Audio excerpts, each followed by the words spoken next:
Hello. Hey! You just downloaded another episode of The Creatures of the Night. That is so awesome. Thank you. Isn't that great? I'm Chris. I'm Wendy. And we're actually not here right now, but if you'll just leave us a message, we'll get right back to you. After the beep. Beep. Beep.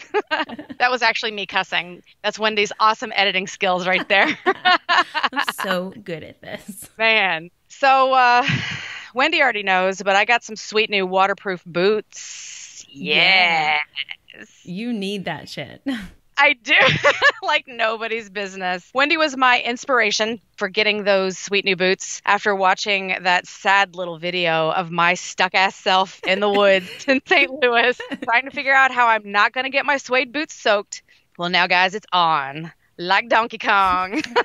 You got a lot of rain and snow and everything. How are you not operating with some thicker boots to begin with? Because I am, first of all, cheap. And secondly, I like to limp things along as long as I possibly can, in case you didn't already know that about me. I think you just couldn't give up good looking shoes. Like, I never wear, even to dress up, I don't even put high heels on anymore. I'd love to find a nice chunky boot, maybe a wedge. But no on the high heels. But you can rock them. You can rock them like nobody's business. So I think you just don't want to admit how much you love shoes. You know what? I think it's because my feet are just so weird. You know, I have extra bones in my feet. There you go, everybody. There's another little known fact that you didn't know about me before. But I do. I have extra bones in my feet. So maybe it helps me to stay balanced on those heels.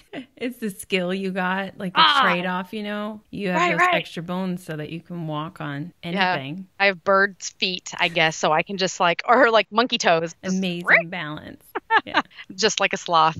So yes, I am ready to go hiking again now that I have sweet boots, especially in haunted forests, because damn, I love those. I have already tested them out. I went marching around in a snow-covered graveyard, and yes, they work. My feet were dry. Excellent. That's awesome. You know, I do love the snow, but you know what I love more than snow? What's that? Not snow.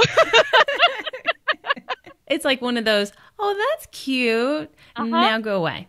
It's nice and pretty to watch it fall, especially when you don't have anything to do out in the world. When you can, for example, sit inside your house and podcast. Yeah. Or edit a podcast. Or look at shit that is haunted at home on your computer. But when you have to go out in the snow, it's usually not a fun thing. I mean, okay, unless you're snow tubing. That's fun. Right. Building a snowman. That's also fun. Yes. But otherwise, that's it. I don't deal with it too well. I have gotten pretty good at driving the sweet van around in the snow. But that bitch is heavy. So I have to brake a lot earlier than I'm used to. With the Escape, you know, it's not a heavy vehicle. I mean, it is a heavy vehicle. It's just not as heavy as the van. So I was able to get away with a lot more in the Escape. But with the van, man, I had to relearn how to drive. So, oh, look, I got to tell you something crazy. I saw something really nutso this morning. You're not going to believe this. It wasn't a bear. That was fucking crazy. We didn't tell the podcast that. I didn't? No, I don't recall that. That was just us texting or whatever. Oh, my God. We've got so much catching up to do, guys. Listen. I was coming home with my son. We went out to do some Christmas shopping, and I was coming home to make nachos. I remember it very clearly because I got this jumbo bag of nacho chips from Trader Joe's. I didn't even realize they sold one so big. It's like Costco size jumbo. So coming home, we've got Christmas gifts, we've got nacho stuff. I'm ready to have some wine and have some nachos and wrap some gifts, right? Coming down my drive, it's very long and very dark, and there's only one light all the way at the very end because it's wooded on both sides of the street beyond my apartment. And where the light is at the very end, there are also our trash cans, and I see this looming dark figure out there, and which is so funny because I'm driving the van home and I put on the brakes and I arm save my son, even though it's not like a screeching halt. But I did. I put out the mommy arm and I said, holy shit, that's a fucking bear. That's a bear. And Tyler's like, what? And he's looking, he's like, oh my God, Mom, it's a bear. And I'm like, Tyler, get your phone. And I'm smacking him on his arm.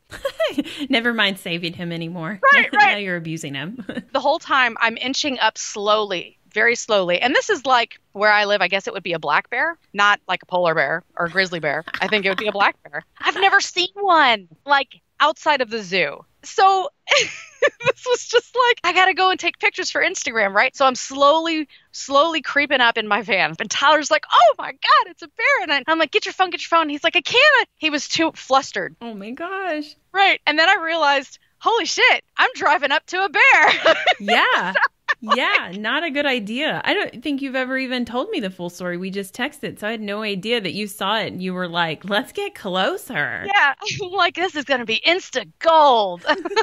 Which, like, we've been to Yellowstone. I've talked about that before. And I'm like a broken record now, but this is the only place that we've ever seen bears out in the wild. Yeah. But, I mean, in Yellowstone with like hundreds of other people around you stopping to look at this same thing, you feel like you're at a zoo. You have to remind yourself you're not. Not, right. There's actually no barrier, and this bear could change its mind at any time. So yeah, I mean, we would get close to them, and then I would start thinking, am I a bad mother that I'm allowing this? Yeah, because this could go bad. But it never did. And there were so many other people for that bear to eat.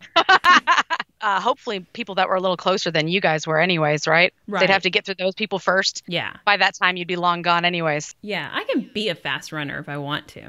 Yeah, no. So we're sitting in the van, and I'm watching this thing kind of lurk around the trash cans now. It's not actually getting in the trash cans, but it's like kind of walking around. It smells something. So I'm sitting in the van halfway between where my apartment is and the other half where the bear is. And I call my husband, who is in the house. And I'm like, Brandon, there's a fucking bear out here. And he's like, where are you? And I'm like, I'm right outside. He's like, I said, I'm in the van with Tyler. We're in the van. We're like near the trash cans. He's like, how close to the bear are you? And I'm like, I'm actually backing up right now because I realized that this was probably not a good situation for us to be that close. So I'm backing up. He's like, get your ass in this house right now. And I'm like, I really want a picture of it. And he said, get your ass in this house right now. So I back up, get in the driveway, and Tyler and I just sit there looking at each other because we have to get out of the van. And this bear is probably long gone at this point. It's just two dumb idiots sitting in a van freaking out about it, right? So we're like, okay, just get out as quick as you can and get in the house, right? This is plan A. We're just going to go for it, right? So he gets out. It's like Scooby-Doo. Like, our legs are spinning, going as fast as we can to the door. He gets in the house. I get in the house. I take off my backpack, put my keys down, and I go back out. He's like, where are you going? I said, I've got to get the stuff for nachos. I thought you were going out. I can get that photo. I'm going to go get that Instagram picture that you couldn't get for me, son. Right. No, I run, get the stuff out of the vehicle, get back in the house. And yeah, that was my bear story. I did call the cops because I didn't really know who else to call. And the cops, they were kind of like, yes, you're not the first person to report the bear sighting tonight. I'm like, then come and get him. You already know he's out here. They're like, yeah, we really can't do anything. So we suggest you stay indoors. Thank you for telling us. And, we'll just keep an eye out. Okay, thanks. Yeah, of course I'm going to stay indoors. I'm not going to go get my nachos out of the van. Right. I'm not going to go get food out of my vehicle for the bear to smell and be attracted to me. So now every time I walk my itty bitty little bear bait of a dog, I always fear that that thing is going to come back out of the woods. And what's funny is the next day my son went to the trash to obviously throw away our trash. And he said there was a big pile of poop out there. I'm like, well, now this whole time I was thinking, because I've seen big piles of poop. I'm like, who's not cleaning up after their dogs? Come on. Come on, guys. There's even signs, clean up after your dog. Well, now I know it is not said dog. It is bear poop. So what I was actually going to tell you is going to blow your mind now that you know that I've seen a wild bear. No, it's actually not. It's going to pale in comparison. I saw a spider walking on the snow. You know how we were talking? This is impressive, though. Yes, it impressed me, too. I thought this must be some sort of exotic, hellish creature for it to be moving across the snow. Look, my dog moves across the snow, but she's bigger. She's got fur. We'll get her inside and she'll dry off, warm up, whatever. The spider is out here living in this extreme condition for what I consider snow. But yeah, the thing, it just starts like walking towards me very slowly, mind you. It was extremely slow. I had plenty of time to move away from it, but I was like a deer caught in headlights because I've never actually seen anything like that either. There you go. You got two things that I have not seen before: a bear in my neighborhood and a spider walking on some snow. There you go. That's it. I didn't even know there were like spiders that could withstand the snow like this. I didn't either. I had no idea they existed. But I guess out here in New England, they've got to be tough for that sort of thing, right? No, I thought they just all die for the winter, and then they will come, or they burrow if they're, you know, like, I guess a larger spider or something. I don't know. But I didn't think that they'd just be out chilling in the snow. Yeah, he was. He was like, this ice bath. It was creepy. He's a mutant spider. That is creepy. That is not right. Right. I mean, he wasn't coming after me or anything. He was, like I said, he was moving pretty slow. No, but I'd keep my eye on him because it's not right. It doesn't seem right at all. So, yeah, it's a zoo around here. I've got really nothing else for you. It's just very traumatic. Lots of experiences for me. Nothing really in the paranormal sense, but odd. No, I'm confident that spider is paranormal. That's not right. That's not right. I wanted somebody that knows more to write in if they've ever seen a damn spider in the snow, because that ain't right. Bears around trash cans, sure. All the time. If we've got listeners in Alaska, then they're like, ha. You dummy. You know, they see it all day long in those parts of the country and stuff, but the spider in the snow, that's paranormal. Yeah. I'm certain of it. Mm-hmm. So I know that we're only like 60-something episodes in. We're like itty-bitty podcast babies over here. But I'm already starting to get worried that stories that I'm working on are things that Wendy has already brought up before. So, like, what's really going to happen when we're 100 episodes in, Wendy? The same thing that happened 5 episodes in. We're still going to worry that we're doing each other's story. But I guess my favorite murder hit like 200 episodes. Wow. And it was Georgia, I'm pretty sure, that said, I'm certain we will start redoing stories that we've done before or whatever. And she was saying, I don't even care. I was like, I guess that's the attitude to have about it. If I do something that Chris has done in the past and I just forgot or whatever, then it'll just, hey, you got a different spin this time, maybe. I think it'll be like a refresher because it'll be like with this one, I was like, is it one that she's done or isn't it? So, you know, if I tell you something that you already know, you'll be like, hey, I know that. Or I've never heard this before. It could go either way. It could be a surprise any day. I could have done it and it'd still be a surprise. Well, for this one, I did have to jog my memory. And by saying jog my memory, I cheated and looked at our YouTube videos. And all the way back to episode 17 is where I thought you might have done this. This was if work could see my Google searches, because I wanted to check to be sure if this story was, in fact, one of the ones that Wendy had mentioned in her podcast. In that episode, Wendy talks about the significance of dreams and how many are much like premonitions, and some of them seemed almost as if they were more like warnings from the other side. Well, after re-listening to the podcast, I realized I was okay to proceed with the story that I found, but even more exciting, I have something else to add to one of the stories Wendy told previously. Ooh, I like that. So, who's ready to hear a ghost story? Me? Is it? I'm sure everyone else I like here. how she looked behind her. Everyone else was with me. Okay, good.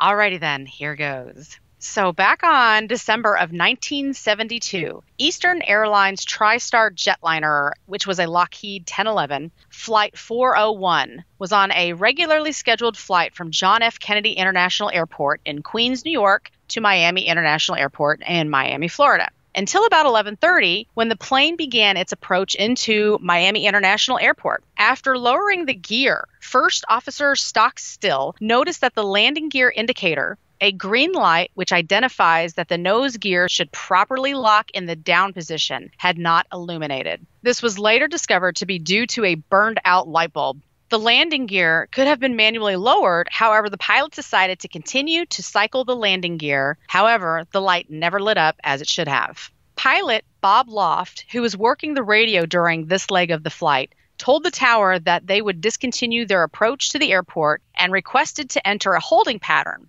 The approach controller cleared the flight to climb to 2,000 feet and then hold west over the Everglades. The cockpit crew removed the light assembly. The second officer, Don Repo, was dispatched to the avionics bay beneath the flight deck to confirm via a small porthole whether the landing gear was down or not. 50 seconds after reaching their assigned altitude, Captain Loft instructed First Officer Stockstill to put the L-1011 on autopilot. For the next 80 seconds, the plane maintained level flight, then it dropped 100 feet, and then again flew level for 2 more minutes, after which it began a descent so gradual it could not be perceived by the crew. In the next 70 seconds, the plane lost only 250 feet, but this was enough to trigger the altitude warning C-chord chime that was located underneath the engineer's workstation. Problem is that the engineer, Don Repo, was not there, having just gone below. The indicator noise was not heard by anyone. This is known because there was no recording from the pilots on the CVR that they actually heard the chime. In another 50 seconds, the plane was at half its assigned altitude. As Stockstill started another turn on this loop, he noticed the discrepancy. What I'm about to tell you is the conversation that was recovered from the flight voice recorder later on. Stockstill, we did something to the altitude. Loft, what? Stockstill, we're at 2,000 feet, right? Loft, hey, what's happening here? Less than 10 seconds after this exchange, the jetliner crashed. There were additional sounds that were recorded, and it's so extremely powerful to read this. I don't know if it's going to come across when I tell you because it's just my monotone voice, but the cockpit area microphone, or the cam, recorded a sound of a click. Then it recorded the sound of 6 beeps, similar to a radio altimeter increasing in rate, and then it recorded the sound of initial impact. What are the beeps? That's just like stuff going off? Yeah, it's basically as the plane is making its descent, it's everything alerting, basically saying this should not be going down. Yeah.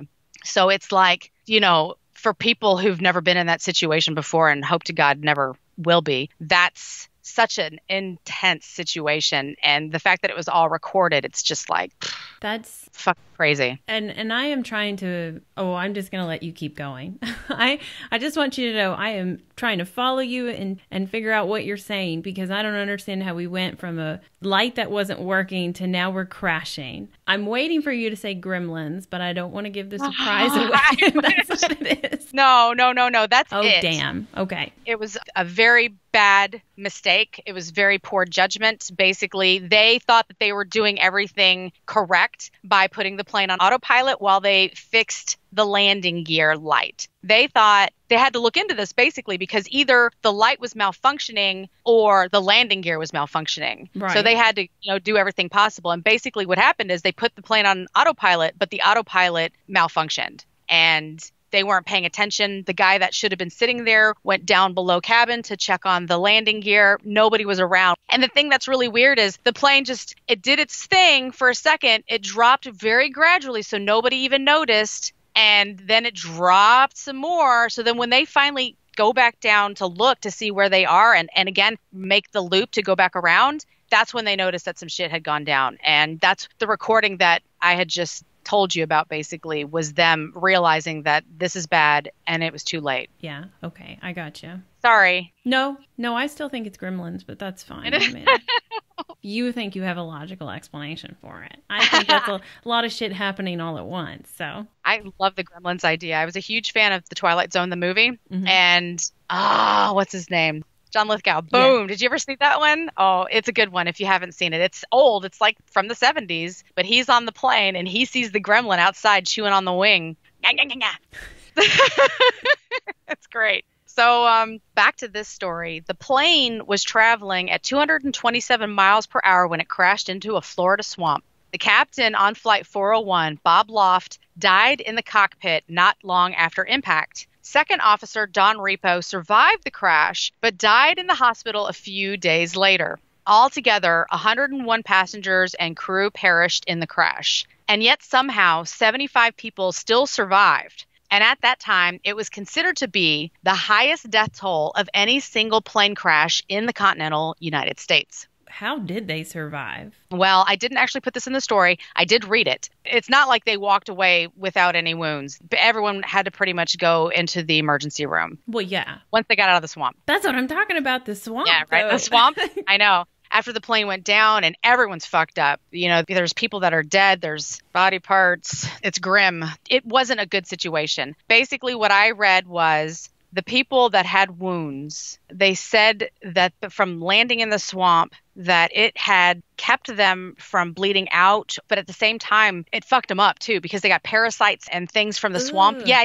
So it was like, you're damned if you do, you're damned if you don't. I mean, a lot of them lived. Like I said, 75 people survived, but they got fucked up. And I did read some of the airline flight attendants. They tried to keep everyone positive about the situation by singing Christmas carols while all of this was happening. Talk about really winning at your job, because I could not. I mean, that's, whew.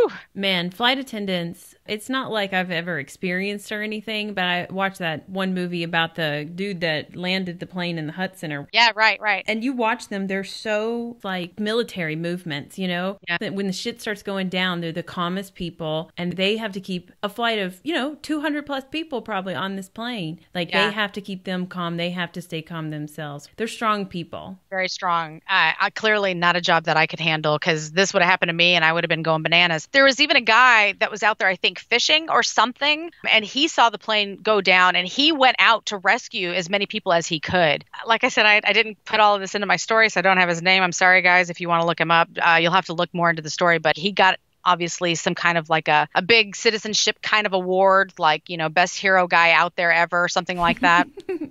Just because he was just out there doing his thing, and he got burned bad from the plane. He ended up getting pretty fucked up too, but there are really, really good Samaritans out there just like him who just wanted to save these people's lives. So anyways, over the months following the crash, employees of Eastern Airlines began reporting strange things, like seeing the now deceased crew members, especially Captain Robert Loft and Second Officer Donald Repo. In fact, these two were leading the reports, having been seen on more than 20 separate occasions by crew members on other Eastern TriStar planes, all of which that had been fitted with parts salvaged from the Flight 401 wreckage.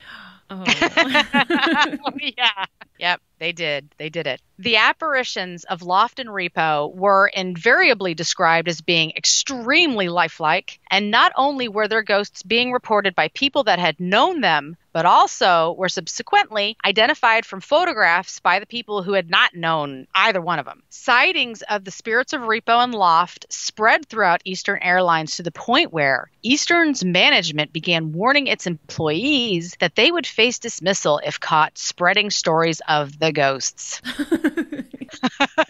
Somebody doesn't like it, basically. Or it scares them. So they're like, yo, quit that shit. Yeah, one of those two things. So what's even stranger is that the logbooks from nearly all the flights on which the sightings were reported began to disappear. And this is rather significant because Eastern flight crews were trained to note any and all onboard incidents in the flight log, no matter how small or questionable. So cover up. But apparently the story still got out. And an account of the paranormal happenings appeared in the 1974 U.S. Flight Safety Foundation's newsletter. The Flight Safety Foundation wrote, and I quote, "The reports were given by experienced and trustworthy pilots and crew. We consider them significant. The appearance of the dead flight engineer Repo was confirmed by the flight engineer." End quote. John G. Fuller, the author of the book titled The Ghosts of Flight 401, also carried out an exhaustive investigation into the hauntings with the aid of several very cautious airline personnel, and as a result, a ton of compelling testimony was produced.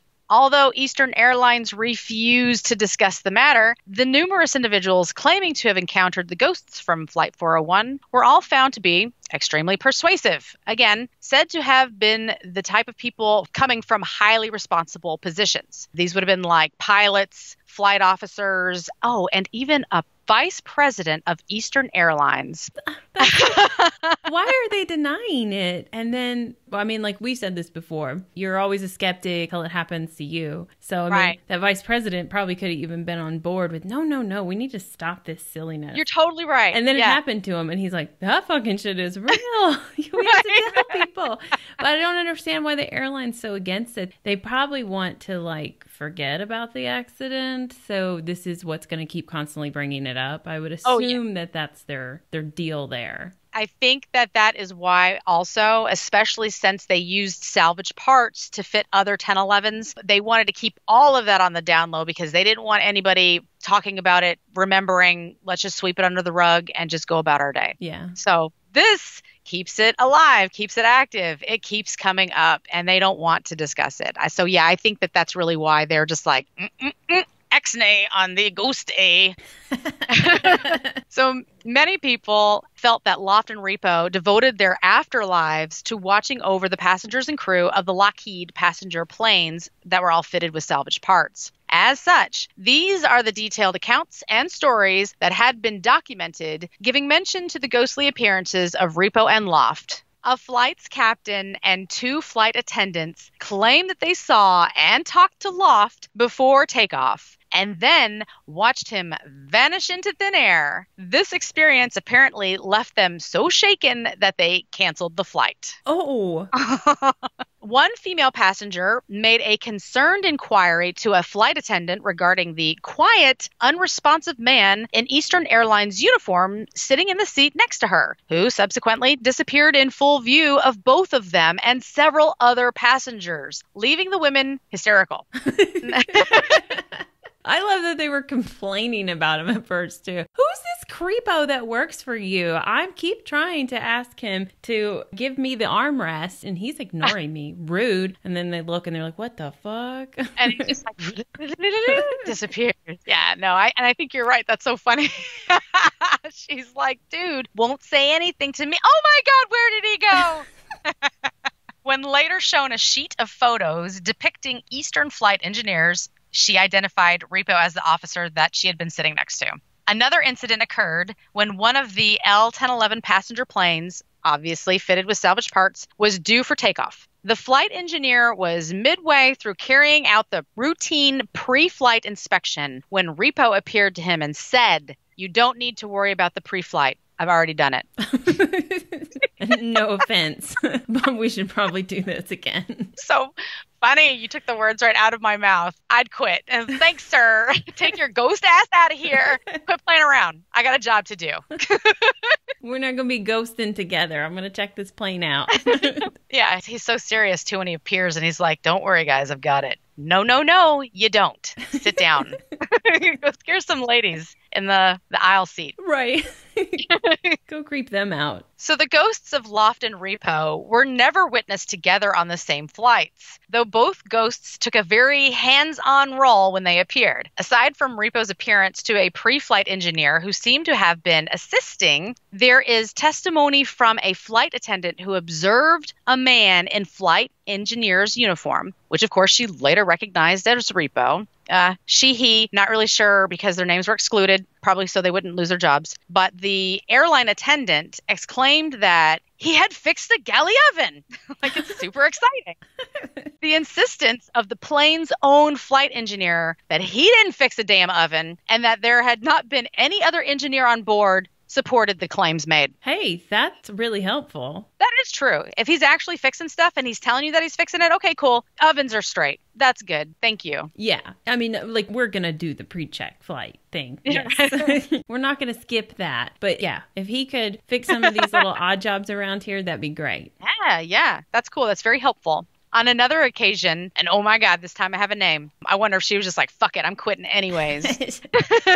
But Faye Merriweather, a flight attendant, reported seeing Repo's face looking out at her from an oven in the galley of TriStar 318. That's weird. I mean, that's cool, but yeah, what a weird place. It is a weird place to see, a man's face. Mostly like if you're retelling the story to somebody. You're like, I saw him. Where'd you see him? In the oven. They're like, bitch has been hitting the sauce. You know? And it's funny, when you go looking up the story online, too, they've just, like, copied and pasted a picture of this man's face, like, on top of an oven. So it's all kind of silly and zany-like. It's like, okay, yes, we get it. You saw some picture of it. Where are these ovens? Are they, like, eye level? Because there's multiple? Yeah, it's a big plane, right? So it's got almost like a kitchen setup. They've got cabinets and everything. Yeah, so it is definitely an oven that's kind of at eye level. Oh, okay. But the pictures that I saw where they were, like, photoshopping his face on, it was just like your regular oven that they just photoshopped a picture of his face on. Which Which, by the way, would you like to see what he looks like? I've got a picture of him for you. Yeah, in case I'm ever on one of these flights. I know who I'm looking for. Right? All right, there you go. There's Don Repo and Bob Loft. Okay. So Faye Merriweather was quite alarmed and ran to gather two of her colleagues, one of whom was the flight engineer and had also been a friend of Repo's. And guess what? They saw the face, and this man had recognized him instantly. All three even heard Repo warn them, watch out for fire on this airplane. Oh, no. Yeah. Did that flight get canceled? No, I think it was in midair. Oh. Yes. The plane later encountered some serious engine trouble, and the last leg of its flight was canceled. Okay. But yeah, they were up in the air when they got the warning, but it did get canceled. And the galley of TriStar 328 had been salvaged from the wreckage of Flight 401. So that oven situation, that was all from the original flight.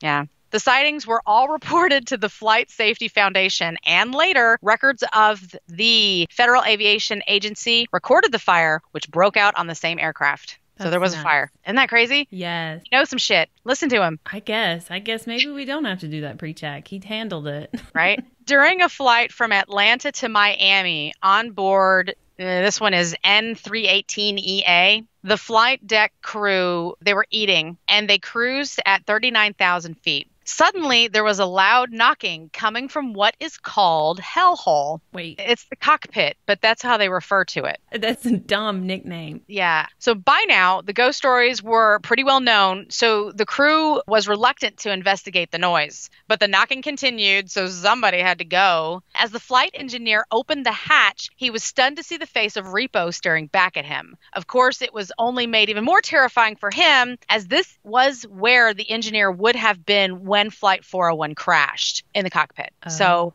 I don't know if they refer to it as the hellhole because of that, or if that's a general airline air pilot kind of like, hey, go down to the hellhole and, whatever, check the landing gear. I don't lingo. Maybe it's hot and sweaty down there. I get it. Yeah, especially in Miami. Yeah. It makes more sense now. It's just like, you've probably got some spot at your office that you call a hellhole.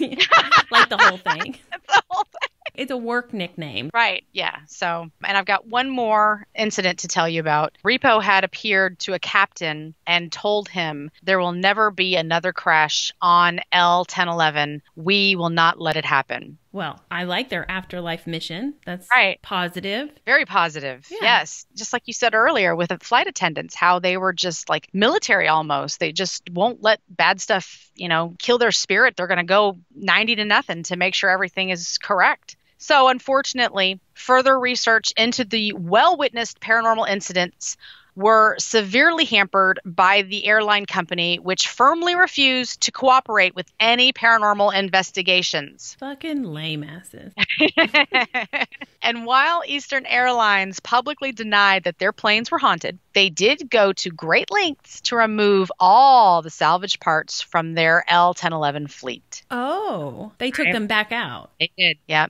And over time, that ended the reporting of ghost sightings on those planes. That's hilarious. I wonder if they put that together for themselves, like they're having a meeting and they're like, how are we going to stop this, guys? Yeah. And the right person in the room said, let's just take the fucking parts out and get rid of them. Or did they try to get help from someone kind of in the supernatural, they got like a psychic and asked them on the low, what do we do? How do we make this stop? That's really interesting that you bring that up. You would never know because they were trying to keep things so, or do you know? Why are you making a face? I didn't put the two together, but I do have more on that train of thought. Okay. I just thought it was funny if it came up in like the Monday meeting, It did. Well, I was thinking, yeah, because the vice president saw some ghosts. So he's like, look, you know what you got to do. Right. But there was some more people involved here, and that would make more sense, actually. But before I get into that, let me just tell you this tiny itty bitty little blurb. You can now find one of the original floorboard pieces from Flight 401 in the archives at the History Miami Museum in South Florida, if you ever want to go and check it out. I couldn't tell that they had any reported ghostly activity. There was just nothing on the internet saying that place is haunted. But going back to what Wendy was talking about, one very well-known location for housing haunted artifacts also has pieces from Flight 401's wreckage, and that would be the Ed and Lorraine Warren Occult Museum in Monroe, Connecticut. Yes, ma'am. I think you were onto something there. This was actually discussed in their book, The Demonologist. In it, Ed mentioned that the moment the parts from the crashed plane were brought to them, the apparition of Don Repo began appearing. Ed said that they would see a man outside their house, pacing on the street at night, but the apparition would disappear whenever anyone would approach him. They took it as meaning that the spirit was appearing in anticipation of seeing his relatives again, because the Warrens were planning to visit the family later the same week. Why did they have the parts? I don't know. You know them. They hear stories and they come rolling up. They probably got into somebody's ear. Remember that episode of Kindred, was it of Kindred Spirits, where they brought Dana and Greg on there? And then they were like, it's this mirror, you have to get rid of it. And then they drive away in a van and you don't know who got the mirror. And you know it was fucking Dana and Greg. So, I mean, like, they just pull up. They're like, I want a bunch of haunted plane parts. And they're just like, let's go down there and tell them that they have to remove them. And we'll take them off their hands. I love it. I read this whole story at least 4 times, and I never even put the two together. But that makes so much more sense to me. And you're right. I remember that episode too of Kindred Spirits, because I was like, who got that mirror, guys? Who got that mirror? It's the same situation. Ed and Lorraine Warren, they pulled up in their minivan. Give me them parts.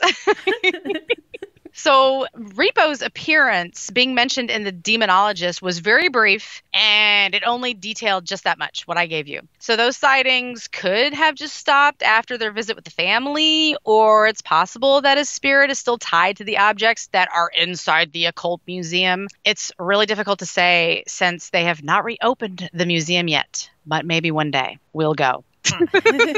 I bet that those parts aren't very active anymore. It seemed like their whole mission was to look after flights and make sure that the crew and the people on the plane were good and that, you know, nothing bad happened. And now they're just in this dusty old house. Right. They probably come out every once in a while and they're like, we're still fucking here? This fucking blows. And they want to move on, or they have, or I bet you Ed and Lorraine got them. And then as soon as they kind of made peace with the family, they're like, these parts are fucking wasteful. Like nothing's happening. Nothing's happening. And they stuck it in their occult museum next to Big Haunted Doll and other like crazy shit. And they're like the big bad monsters, you know, over these little parts of like actual heroes, you know? So yeah, maybe he's not hanging around. Or if he is, maybe we just have to scope out the house at night and see if there's any ghostly apparitions pacing outside the house, because that's where they, you know, claim to have seen him. Yeah, probably trying to get the fuck out of there. Yeah. What am I doing in Connecticut? Come on. There's nothing around here. Oh, but I mean, I definitely would explore that option. Like if you ever got an opportunity to go to the museum, if they would open it back up. Please. We know how to get their attention. Yeah. Talk about your fear of planes and stuff. Right. Yeah, no kidding. I know, right? So right after I did this whole podcast, I'm looking up flights because we've got, you know, some things planned, and then I've got something planned for my son. And I can't even like look at the airplane, like the details and stuff, because I'm just like, plane crashing. That's all just going through my head. Take a deep breath, walk away from it, come back later. So back to my story then. So nowadays, you can find Don Repo buried at Our Lady of Mercy Cemetery, which is a peaceful little Florida cemetery where many others are also interred. Although I found that maybe not all the souls here are actually resting, which may or may not be related to the spirit of Don Repo. So here's why. This local man who chose to remain anonymous, don't know why, I don't think he had anything to fear from Eastern Airlines at this point, but for the purpose of telling his story, he has been referred to as Gene. So Gene is a teacher of photography at the local college. He wanted to keep that on the DL too. And during the summer months, he takes on like freelance projects just to keep himself busy. Gene said that a couple of years previously, an elderly woman and her husband were visiting the grave of her deceased sister and saw Gene with his fancy camera and offered to pay him if he would take a couple of good shots of her sister's resting place. He says that it all seemed strange at the time, but they were extremely grateful for his pictures. He continues saying that the lady was so impressed with his work that she told her friends, and soon after that he was getting phone call after phone call asking if he would take more photos at the cemetery. That's so fucking weird. Yeah, it is weird. But I mean, like, my family does that. So, I mean, like every family reunion or whatever, you know, everybody goes and visits the graveyard and they take pictures with the headstones. I didn't know that. Yeah, so I don't know if that's a Southern thing or just certain weird people. I mean, you're in cemeteries all the time. All the time taking pictures. So that wasn't the weird thing to me. Honestly, I think his story is kind of bullshit. I don't know for sure. It's just, okay, there's a guy with a really nice camera scoping out graves. What is he doing? Taking pictures of what? Exactly. Come on. Yeah, it is weird the family would ask him and stuff because you wouldn't think that you need to make those photos look any certain way. Right. Like, yeah. Why do they need to be taken by a photographer? But like you said, he's spelling it out as if it's for future generations. So they did want some kind of an elegant look to it, not just like a, you know, camera phone picture, I guess. But do you wonder that he is hiding the fact that he likes paranormal investigating? Is that where you're thinking? Wendy, I think we should just change this fucking story to Wendy knows everything. You've got like a sixth sense with this story. Have you read this before? Like, no. Like every lead that like every little angle and everything, you're like, hold on a second. Yes, that's exactly what I was thinking. And I'll tell you more about that in a little bit. Okay. Because it's weird. And that's exactly what I was thinking. Like, dude hanging out in a graveyard with some sweet camera equipment. Okay, fine. They want to take pictures. He's a freelance photographer anyways. I'll do that. But why was dude actually there to begin with? He doesn't say why. He just says he likes to take photographs. You can take photographs of anything. Why in a cemetery? So yes, Wendy, damn it, you're so good. Do you already know the ending to the story? I do, but I don't want to spoil it for you.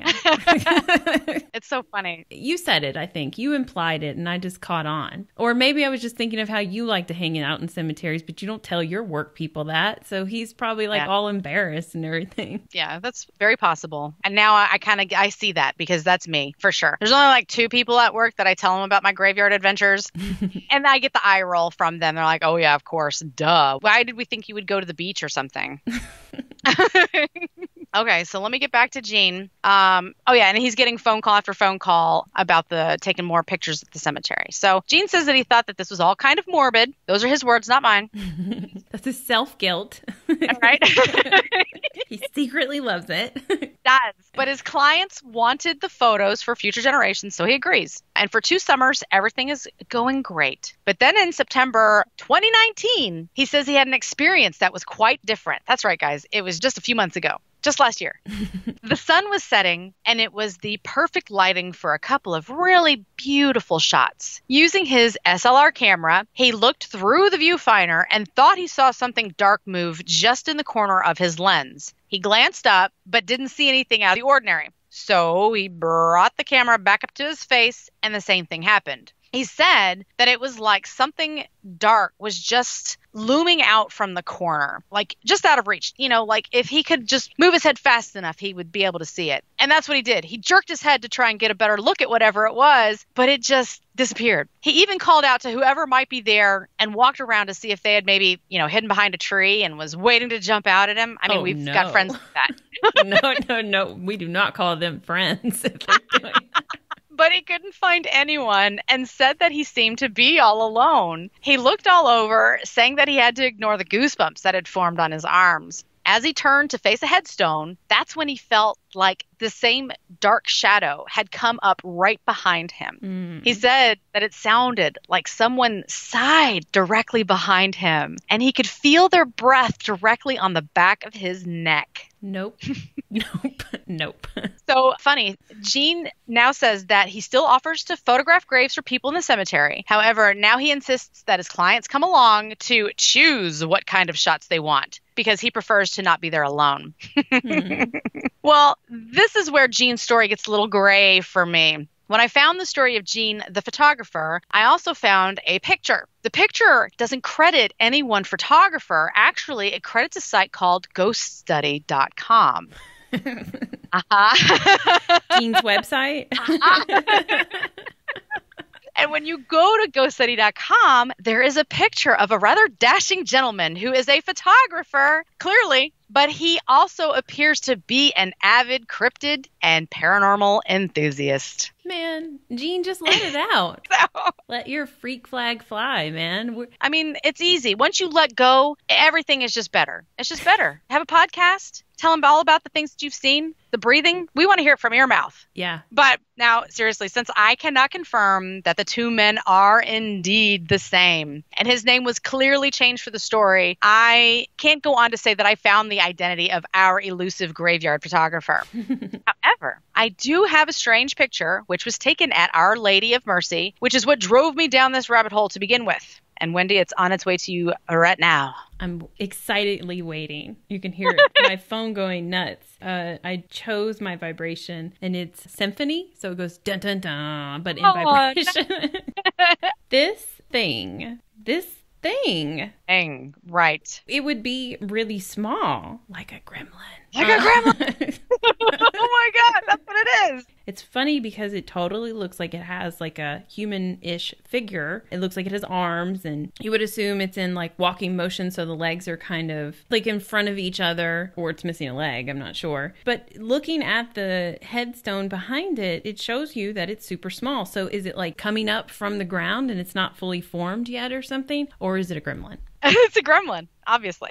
Obviously. And the fact that you pointed out the missing leg, or, what is going on with the other leg, to me, it almost looks like he might be breaking into a dance. Like he's bringing that leg up to kind of like, Roger Rabbit or something. Yeah. He's got the...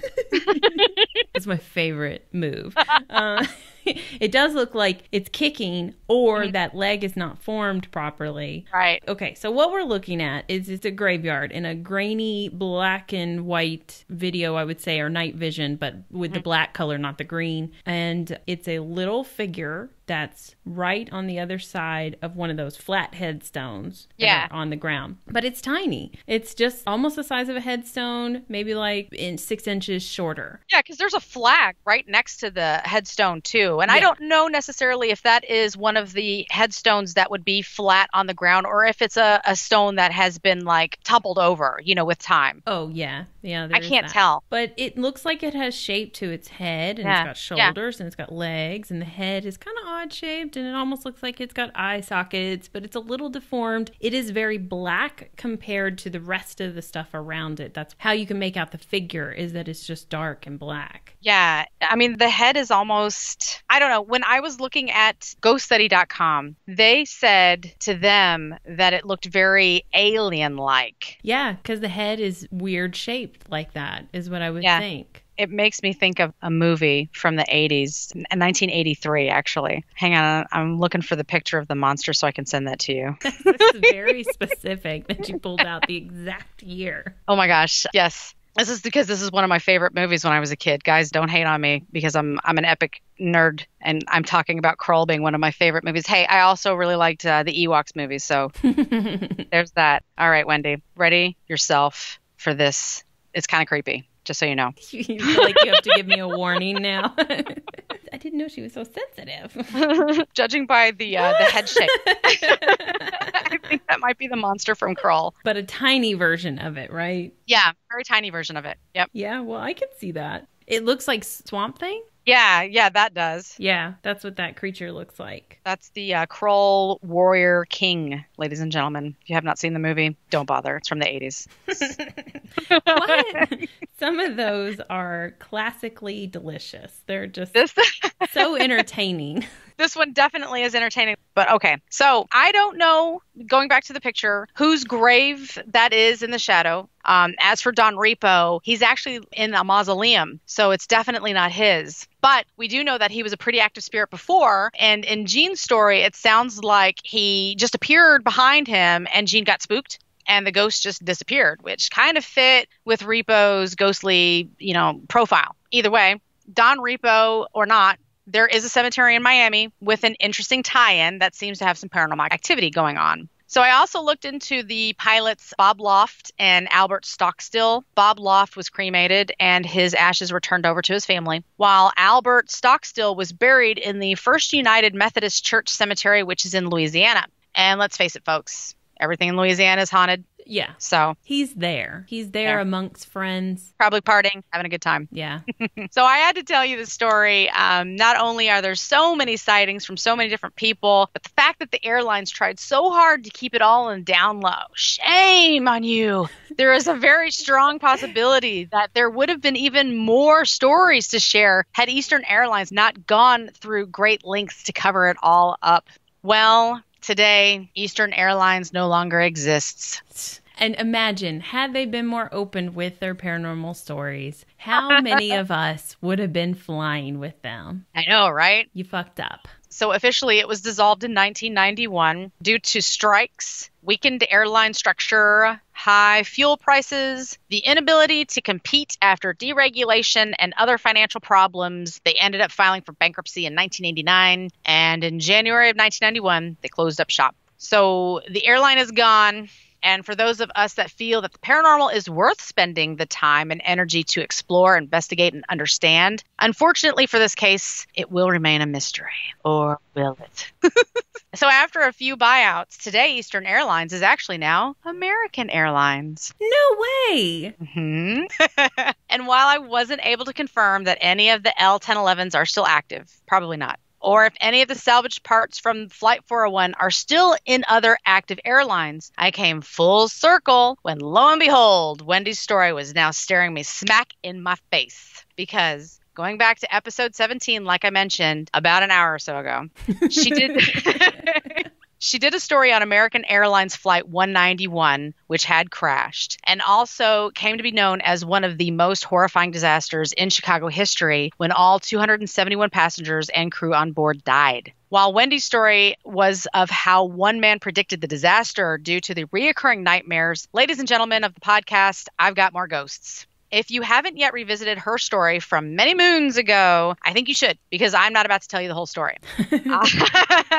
I'm only going to add a tiny little bit of follow-up that I found while researching the ghosts from Flight 401. So, American Airlines Flight 191 crashed into a trailer park, and many of the people living there reported strange occurrences which happened within hours of the crash. Residents claimed to hear knocking and rapping sounds at their doors and windows. Those who responded included a number of retired and off-duty police and firefighters, opened the doors to find that nobody was there. Dogs around the park would bark endlessly at the empty field where the plane had gone down, which continued for weeks and months, and even escalated to the point that doorknobs were being reported as being turned and rattled. That's wow. Footsteps were heard approaching the trailers, clanging on the metal stairs, and on some occasions, actual apparitions had been confronted. According to some reports, a few residents opened their doors to find worried figures stating that they had to get their luggage or had to make a connection. These figures then turned and vanished into the darkness. I know. It's so sad, but it's the whole reason that we explore this, hopefully, science, which, I mean, I know we're not there or anything, but that's why we want to know more about it. It's not just because we're into the macabre and strange and we think that this ghost is funny or whatever. I mean, we just joke about everything. That's why we make jokes. But I mean, like, what happens after you die? And especially after a traumatic situation like this, is there like a lull time that your body kind of is accepting what's going on before it passes over to wherever you might believe in? And then some of them never pass over because they don't have a belief, or their belief is to stay here. You know, that's what we do this for, is to try to basically interview the spirits and the activity to know what's going on. And these people got it as soon as it happened. It happened, and hours later, these souls are dispersed and they're immediately looking like, where do I go? They're confused. That's really sad to hear, but it's so, like, it's exciting in a scientific way that they had this experience, and what does that mean for everyone else? Right. Yes. Sorry. I know.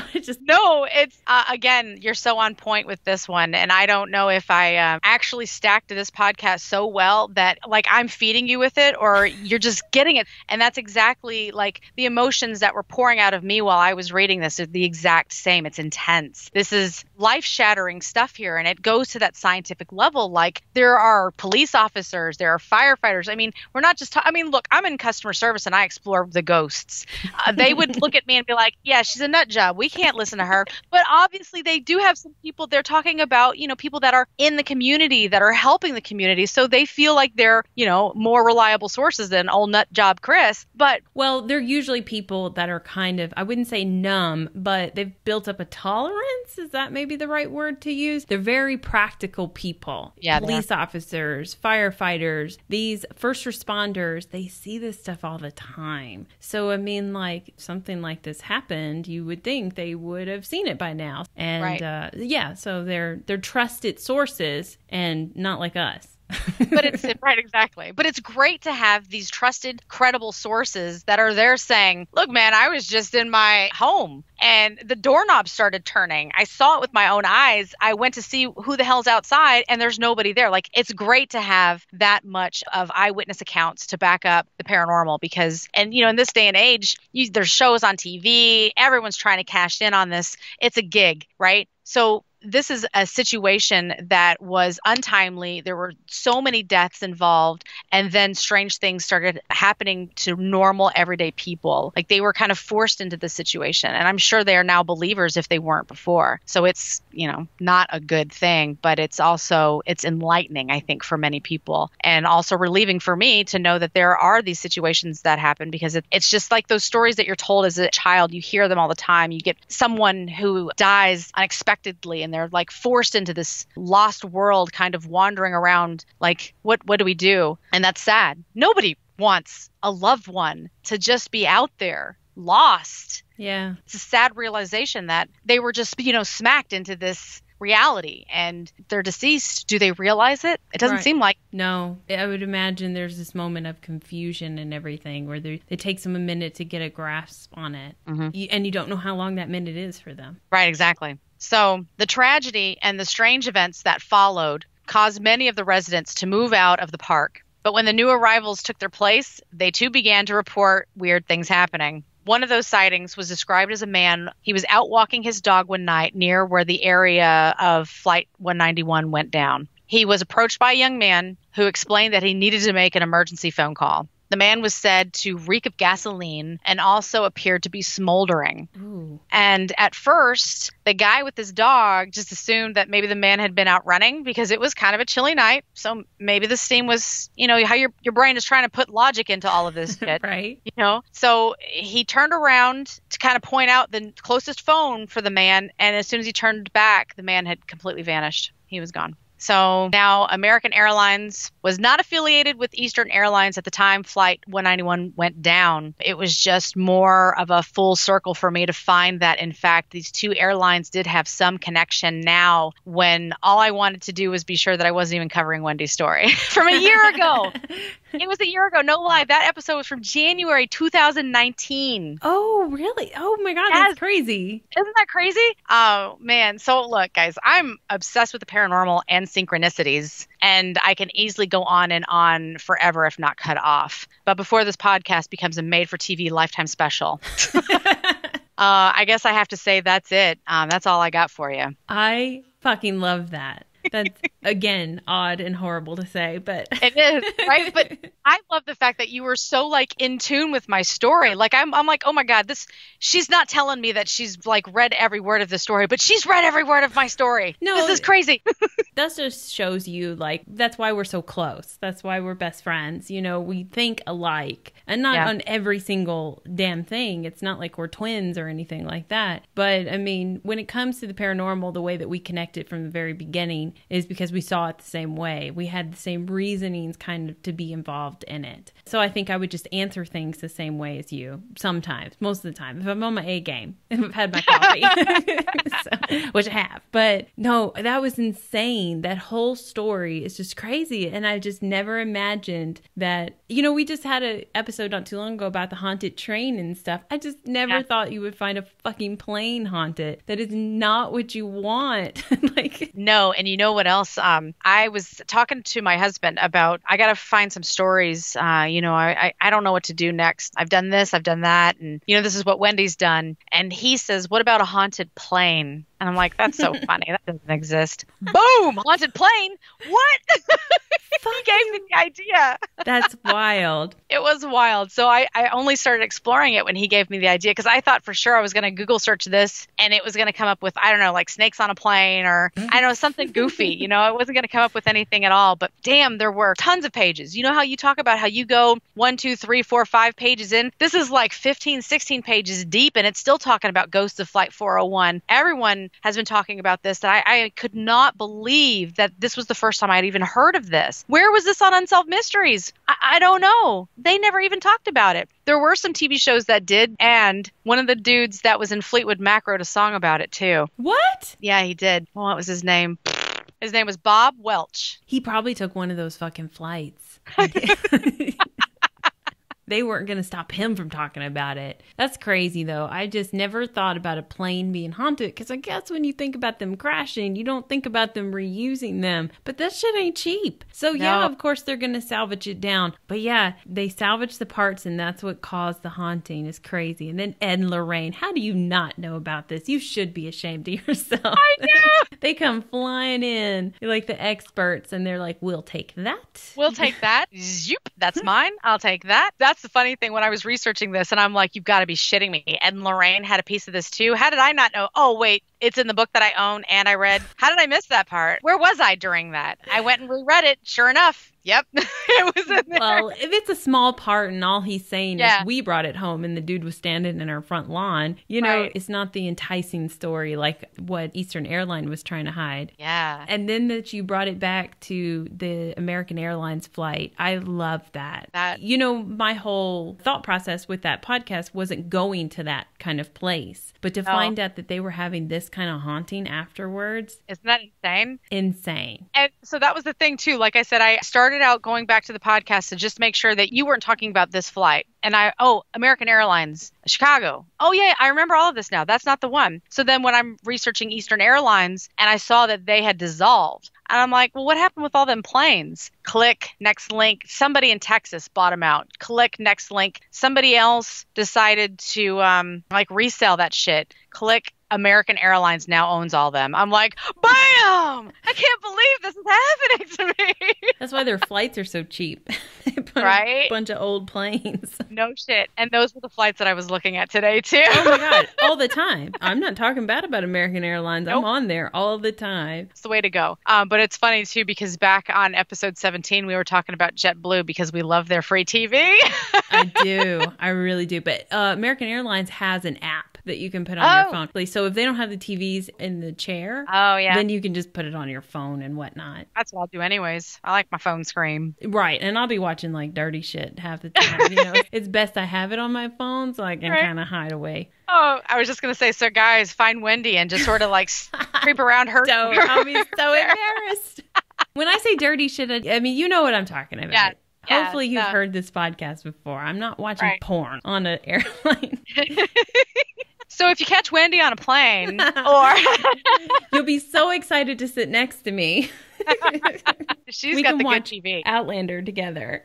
Oh, right. Or if you have a personal paranormal story, especially one that's on a plane, please write to us at thecreaturesofthenight@gmail.com. Or you can reach us on social media because, yeah, guys, we do that too. Check us out on Instagram for the picture that I mentioned earlier in this podcast, the creature that might look like the monster from Crawl. I'll post that.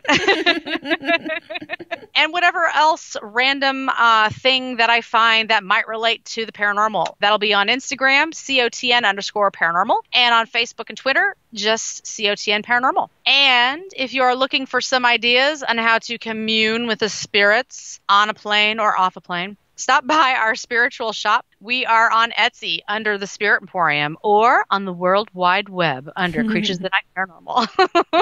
And don't forget to tell your friends that the paranormal world is totally in. Duh. And if they haven't yet subscribed to our podcast, then what kind of friend are you? You should not be hanging out with them. They should also embrace it like you do. So that's all. That's it. I love it. Thank you. It was perfect. Greatest thing ever. Good. Thank you guys for enjoying. Hopefully you enjoyed it. How about this? Thank you for downloading the podcast. Whether you enjoyed it or not. I did though. So thank you. All right. Bye. Bye. Bye.